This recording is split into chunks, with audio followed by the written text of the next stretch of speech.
Bienvenue pour cette première émission de l'année. Tout d'abord, avec Lucas, on vous souhaite une belle année 2026.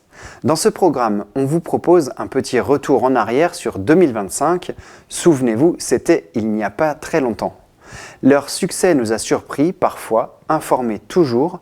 Voici le condensé des reportages qui ont le plus marché sur les réseaux sociaux.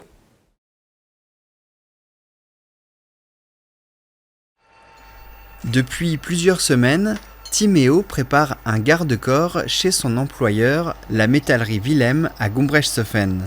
C'est la deuxième fois qu'il participe au concours du meilleur apprenti de France. Cette année, c'est la 40e édition de la compétition. J'ai préparé toutes les pièces et maintenant je peaufine tout pour assembler après. Ce qui me plaît, c'est que quand on prend le temps de faire bien les choses, au final on a un beau résultat. Mais avant d'avoir le résultat, il y a du travail. Timéo a passé plus de 20 heures sur cet ouvrage. À la base, c'était une barre qu'on est venu chauffer pour cintrer autour d'un gabarit. Et donc ensuite souder, raccorder. Et ensuite il faut meuler pour que la soudure elle soit invisible. Le jury va examiner la pièce. Le premier résultat départemental sera connu très bientôt. Ensuite, Timéo sera qualifié pour l'étape régionale et il vise le titre national qui lui a échappé de peu à sa première tentative.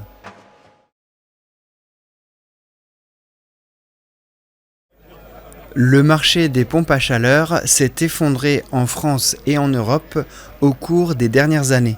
Résultat, cette annonce, mardi 20 mai, la fermeture de la production à l'usine BDR Therméa de Merzwiller d'ici juillet 2027.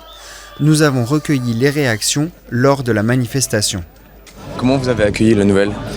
Très mal, on s'est pris ça de plein fouet hier matin en réunion, on s'était préparé à une réunion CSE ordinaire. Dégoûté. Donc grosse surprise, hier tout le monde était abasourdi, incapable de réagir, c'était un vrai choc. On l'a toujours pas digéré. Aujourd'hui c'est le moment du choc, demain ça sera le moment certainement de colère aussi, pour comprendre pourquoi on en est arrivé là, chercher des responsables. Donc c'est un choc pour tout le monde. Il y avait des bruits de couloir comme quoi il y aurait un plan de licenciement, donc on pensait à quelques centaines de personnes, mais à aucun moment on a pensé que ça serait aussi violent que carrément toute la prod allait fermer. BDR Therméa, c'est 7000 emplois à travers le monde. Dans le communiqué de presse, la direction pointe l'intensification de la concurrence et des pertes considérables. Rue 89 Strasbourg parle de 17 millions d'euros de déficit dans un article du 20 mai.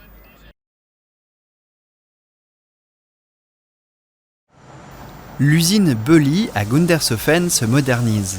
Dernièrement, une nouvelle ligne de production a été inaugurée.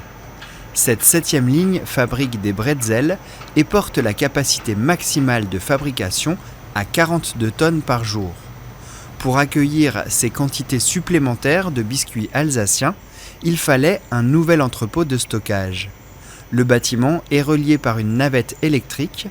L'investissement total représente 6,7 millions d'euros. En fait, les deux projets étaient complémentaires, c'est-à-dire qu'on avait besoin d'un nouvel entrepôt logistique performant, nous offrant une capacité de stockage suffisante pour accueillir l'augmentation de production liée à l'ajout d'une nouvelle ligne. Dans ces 3000 m² se trouvent 4054 palettes. C'est Giorgio qui les apporte ici. Giorgio n'est pas un collègue, c'est le nom du véhicule autonome qui charge et décharge les marchandises tout seul. Giorgio à l'heure peut faire une dizaine d'allers-retours. Il peut emmener 2 palettes de l'entrepôt de stockage vers l'usine de production et 2 palettes de l'usine de production vers l'entrepôt de stockage. De nombreux capteurs permettent à Giorgio de se repérer et de faire les manœuvres pour relier les 300 mètres entre les bâtiments.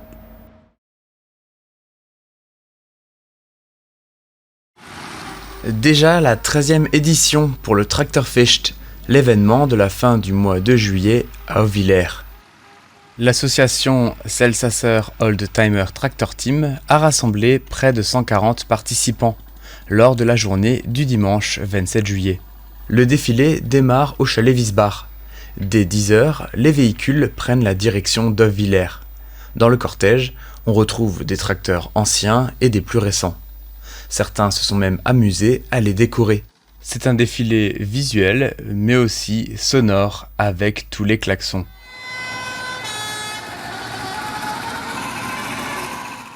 Après avoir fait un tour de la commune, les tracteurs repartent vers le chalet. Les visiteurs peuvent les voir de plus près et se balader autour. Place ensuite à la fête. La soixantaine de bénévoles encadrent la manifestation et s'occupent de la caisse, de la buvette et de la restauration. Côté musique, l'orchestre Elixir et le DJ von der Alm mettent l'ambiance jusqu'au bout de la nuit. Au vu de la réussite de l'événement, les organisateurs pensent déjà à la nouvelle édition l'année prochaine.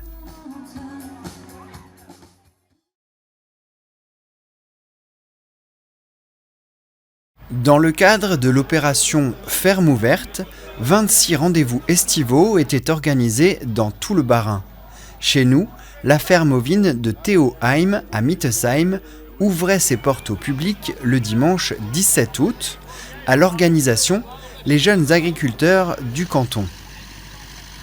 En fin de matinée, sur la butte à quelques centaines de mètres, le concours de labour oppose 13 candidats.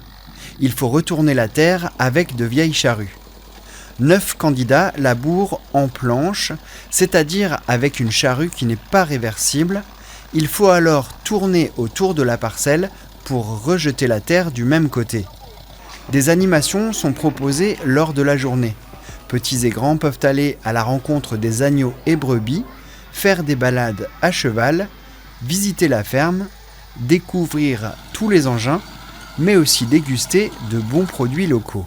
Les meilleurs laboureurs sont récompensés en fin de journée et la fête s'est poursuivie encore quelques heures. C'est la première fois qu'une ferme ovine ouvre ses portes pour une telle opération.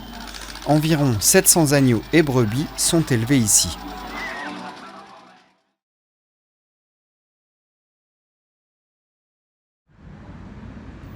Jormarik à Merzwiller le mardi 21 octobre. Parmi les commerces, des habitués et même des Merzwillerois. Oui, ça fait à peu près une dizaine d'années que je le fais, puisque ça fait 12 ans que je suis apiculteur à Merzwiller. Et mes ruches sont stationnées à Merzwiller même. Oui, ça fait des années qu'on fait les marchés. Et là, on a le nougat donc fabriqué en Alsace. Ces commerces sont fidèles à Merzwiller.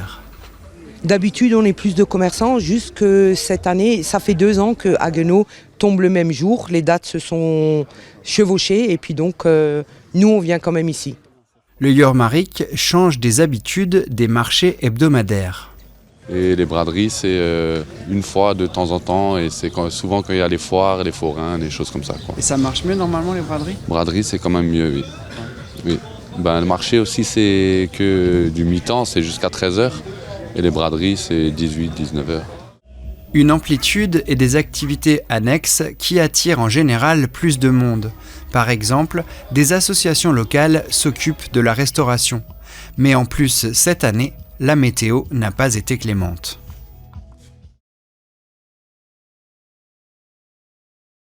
Au bout d'une 6e participation et d'une course très bien gérée à Zofingen en Suisse, le Niederbrennois Pascal Hirtz remporte le titre de champion du monde de duathlon longue distance dans la catégorie 60-64 ans.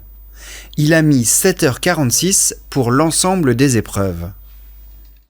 La distance, la particularité de cette course, c'est que c'est la plus longue en duathlon qui existe au niveau mondial. Et ça commence par un 10 km à pied, en terrain vallonné, un petit peu comme un Niederbronn, avec quelques centaines de mètres de dénivelé. Et ensuite, on enchaîne avec 150 km en vélo. Et ensuite, on termine le vélo, on est bien content de le terminer. Puis on se réjouit même pour la 3e épreuve, qui est la course à pied, de 30 km. 30 km avec presque 800 mètres de dénivelé.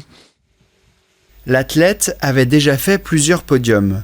Pour battre le champion en titre, Pascal s'est beaucoup entraîné, jusqu'à 25 heures par semaine avant la course.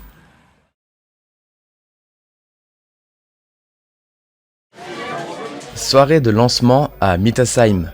Le restaurateur local Ludo est le seul dans le Grand Est à proposer du Berthoud, un genre de fondu à l'abondance créé en Haute-Savoie par la famille Berthoud. Les proches, les amis, les fournisseurs et même une influenceuse ont été les premiers à pouvoir déguster ce plat.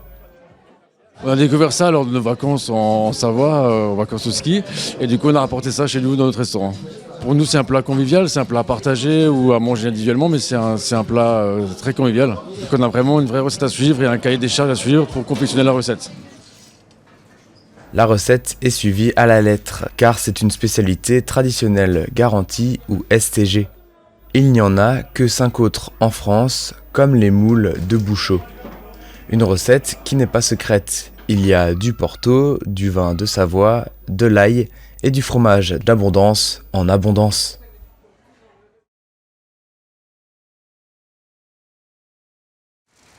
Elle a fait une sacrée performance en arbalète. Eva Knorr est arrivée 3e en finale de la Coupe du Monde à Winterthur en Suisse. C'était au début du mois d'octobre. Surclassée dans la catégorie 10 mètres dames, la jeune Niederbronnoise est déjà expérimentée. Ma première finale de toute ma vie, c'était une horreur parce que je ne savais pas du tout me concentrer sur quoi. Je me retournais tout le temps pour avoir l'aide. Enfin, j'étais en détresse, ça n'allait pas du tout. Mais j'ai pris en expérience et l'année d'après, ça a marché. Donc ça, c'est le bandoir. C'est pour charger l'arc. Une première place qui lui permet d'être sélectionnée en équipe de France. Eva a commencé toute petite par le tir à la carabine avant de découvrir l'arbalète, une arme plus lourde qui lui permet d'améliorer sa pratique. S'adonner aux 2 disciplines l'aide beaucoup à progresser. Les sportifs de haut niveau le savent très bien, la préparation mentale est très importante. Eva Knorr rêve des prochains championnats d'Europe à Châteauroux et même si la concurrence est rude, elle espère un jour intégrer l'équipe de France en carabine. Merci d'avoir regardé ce best-of. À vendredi prochain pour les premières actus de l'année 2026. Bonne semaine à vous.